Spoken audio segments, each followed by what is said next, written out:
સુરતના ઉધના વિસ્તારમાં કાયદો અને વ્યવસ્થા જાળવવા પોલીસ દ્વારા ફૂડ પેટ્રોલિંગ અને સરપ્રાઇઝ ચેકિંગ હાથ ધરાયું હતું, જેના કારણે ગુનેગારોમાં ફફડાટ ફેલાયો છે.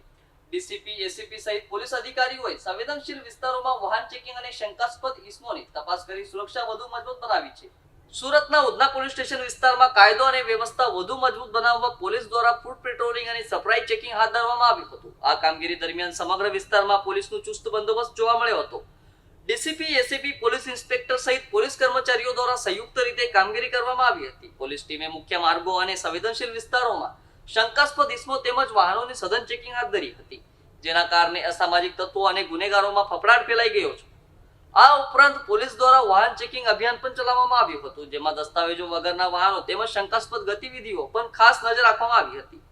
પોલીસ અધિકારીઓએ લોકોને સુરક્ષા જાળવવામાં સહકાર આપવા અપીલ કરી હતી. ઉધના પોલીસ દ્વારા સ્પષ્ટ સંદેશ આપવામાં આવ્યો છે કે વિસ્તારમાં ગુનાખોરી કે કાયદો ભંગ કરવાનો પ્રયાસ કરનારાઓ સામે કડક કાયદાકીય કાર્યવાહી કરવામાં આવશે. હાલ પોલીસ દ્વારા સતત પેટ્રોલિંગ અને નજર રાખી વિસ્તારમાં સુરક્ષા વ્યવસ્થા વધુ મજબૂત બનાવવામાં આવે એવી